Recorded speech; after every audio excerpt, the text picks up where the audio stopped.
Good evening. You're now with me, Andy Gui, for TVS Nightline. On to the headlining stories. State-owned airline Air Borneo is set to expand its international routes. Premier Dato' Patinggi Tan Sri Abang Johari Tun Openg announces that new destinations will include Japan, South Korea and ASEAN member countries, boosting connectivity and marketability in foreign trade. He adds that the expansion, starting after July, will also support the state's growing medical tourism industry. Kita lihat selepas bulan 7, kerana kita ada operasi jet. Dan dengan jet ini kita akan menghubungkan Kuching kepada destinasi luar negara. Termasuklah Jepun, Korea dan juga ASEAN. Mengikut statistik yang ada, Datuk Karim monitor tu, medical tourism kita meningkat. Very high. Dan sebab itu kita juga ada pelaburan untuk membangunkan hospital swasta, termasuk Green Eagle di Batu Lintang. Dahlia kita ada di North Bank di Tebuan. Dan satu lagi ialah di expansion of Borneo Medical Center. The combination of routes expansion and enhancement of health infrastructure will transform Sarawak into a preferred destination by medical tourists, directly contributing to Sarawak's economic growth. In other development, Abang Johari says his government plans to provide travel warrants to civil servants across the nation and is ready to negotiate with the federal government to pursue the initiative. At the same time, Abang Johari says the development of Sarawak's Botanical Garden and the Heritage Garden will be main components towards transforming Kuching as a low-carbon city.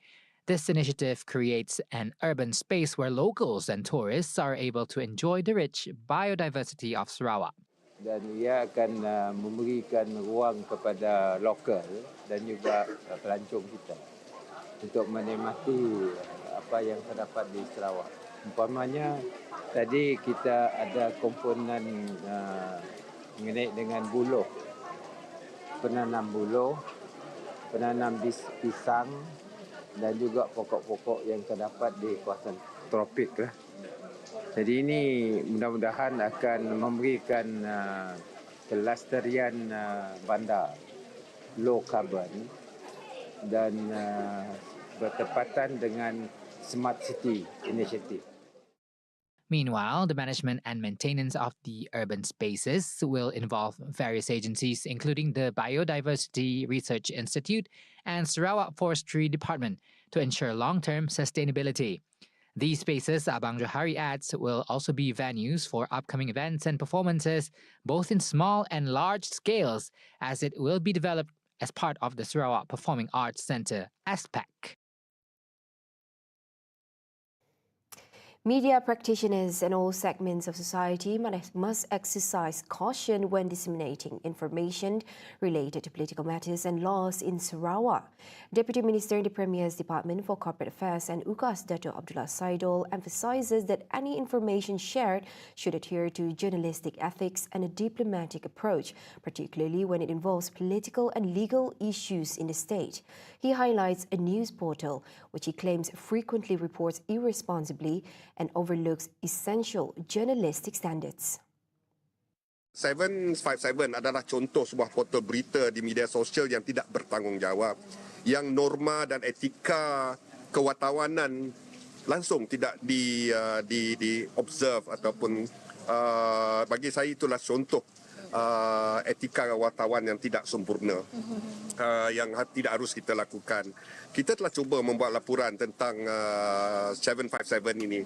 He adds that political speculation and baseless assumptions, especially involving Sarawak and Sabah and the federal government, including issues related to the Petroleum Development Act, could harm public perception. Apa-apa pun perbincangan sekarang ni, walaupun perkara itu dibawa ke mahkamah, kita biar, sebab kata yang memuat premier, kita biarkan mahkamah menentukannya. So, any assumptions, any andaian, any spekulasi di luar mahkamah saya rasa boleh diabaikan. Yang akhirnya biarlah mahkamah, lagi pun yang membawa perkara ini ke mahkamah ialah Petronas sendiri, bukan kita. Kalau mereka, saya rasa kena menghormati. Kalau itu tindakan mereka, biarlah kita melihat keputusan daripada mahkamah. Ada orang memberandaian bahawa tindakan Petronas ini mungkin mungkin ada blessing daripada PM. So jadi situlah our political suspicious, kecurigaan politik, keresahan politiknya. Walaupun kita berumah dalam kerajaan perpaduan di peringkat persekutuan dan kita terus bekerjasama sehingga the next elections. At the same time, Abdullah stresses that the position of GPS is to not compromise with any other parties in the upcoming elections and to maintain internal cooperation within the region. He also advises the public and certain parties not to entertain provocative rhetoric in social media. Instead, he urges respect for the diplomatic process and discussions between the state and federal governments.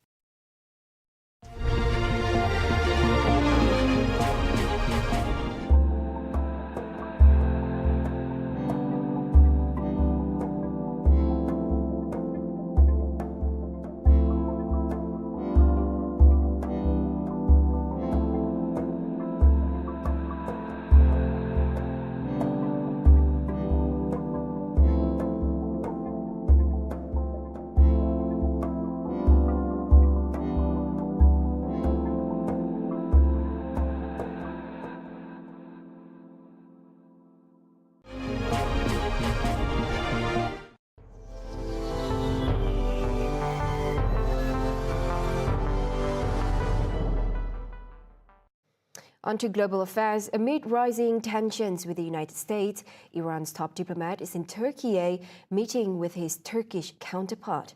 The visit comes after Ankara offers to mediate between Tehran and Washington. RT correspondent Yasin Ekent has the details. There's a lot to unpack here. Yes, the U.S. president said that diplomacy is an option. However, let's not forget that the Iranian side is ready for negotiations. The Turkish foreign minister has been quite vocal about the interest of the Iranian side being ready for negotiations. So at this point, it seems like it's up to the United States to engage and sit down with their Iranian counterparts to prevent an all-out war, to find a diplomatic solution. But what we're looking at right now, naturally, is of course, while diplomatic efforts are being made, the United States is amassing its forces in the region. The European Union is essentially playing ball with the United States and essentially trying to pressure Iran into a position that would not be necessarily beneficial for the Iranian government. But Friday, in an hour or two, the Turkish and Iranian foreign ministers will be convening in Istanbul to discuss an array of topics ranging from bilateral relations, the developments in Syria, but most importantly, the tensions between the United States. And the foreign minister, Hakan Fidan, spoke to Al Jazeera, stressing that Iran is ready for negotiations and war must be prevented at all costs. Let's listen to what he said. It's wrong. It's wrong to attack on Iran. It's wrong to start the war again. Iran is ready to negotiate on nuclear file again. Once you start, my advice always to the American friends, close the files one by one with the Irans. Start with nuclear. While diplomacy is a possibility, while the prospects are alive and well, it also seems Ankara is in a position where it is trying to hedge its bets to ensure that it is in a position to ensure that if things kick off, that Ankara is ready and prepared to combat any negative repercussions that all that war with Iran may have. It is discussing strengthening its border with Iran, stretching more than 500 kilometers along its southeastern border. And we expect that to be a topic on the agenda between the Turkish and Iranian foreign ministers. But again, the state of play that we're observing at this moment does suggest that the United States, the threats posed by the United States is very real. And Iran's mission to the United Nations issued a statement in response to U.S. President Donald Trump's suggestion that the largest armada, the largest fleet that the United States has is on its way to the region. Iran has warned that these endless wars have cost the U.S. trillions of dollars and thousands of American lives. Let's listen to that statement. Last time the U.S. blundered into wars in Afghanistan and Iraq, it squandered over $7 trillion and lost more than 7,000 American lives. Iran stands ready for dialogue based on mutual respect and interests, but if pushed, it will defend itself and respond like never before. Iran is essentially warning the U.S., it's warning the world not to repeat history. The endless wars is a topic that the U.S. president has been proudly suggesting, at least his administration, that they're trying to prevent it. They're trying to avoid these endless wars. We've seen a very similar theater in Latin America when the U.S. essentially invaded Venezuela, kidnapped the president, and left without dragging Venezuela into a prolonged conflict. The reality of that happening in Iran doesn't give the same trust as it does when we look at Latin America. Iran has currently been in a position where it says it is ready to defend itself.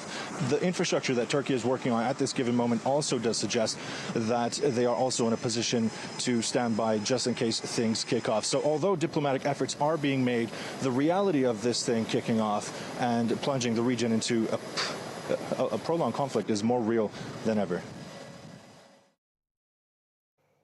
Now back in Malaysia, police have arrested a woman known for creating disturbance in recent times, famously known as Inspector Sheila, after she's believed to have caused a disturbance in Batu Caves on Saturday.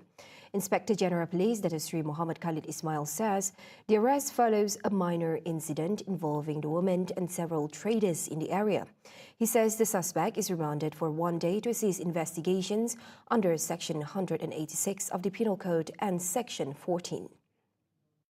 Ya, setakat ini kita ada buat satu tangkapan lah yang saya anggap satu insiden yang kecil lah di mana seorang wanita yang kita dikenali sebagai Sheila telah kita tangkap semalam kerana ada berlaku sedikit perkara yang di luar jangka yang boleh menimbulkan kekecohan. Kita buat tangkapan dan dapat reman 1 hari, kita tahan lah. The woman is believed to have been involved in an argument with several traders, prompting police action to prevent the situation from escalating. A video clip of the incident goes viral on Saturday, showing the police officer, currently suspended from duty, allegedly causing commotion before being detained.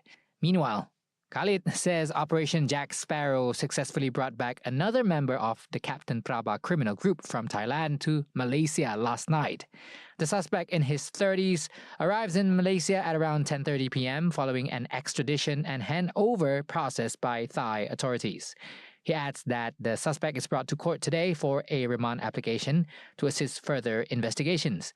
Police are still tracking about 15 other individuals believed to remain at large. Khalid also says investigations involving former Free Malaysia Today FMT journalist Rex Tan and Chinese language newspaper China Press are being referred to the Attorney General's chambers under the Sedition Act for further action.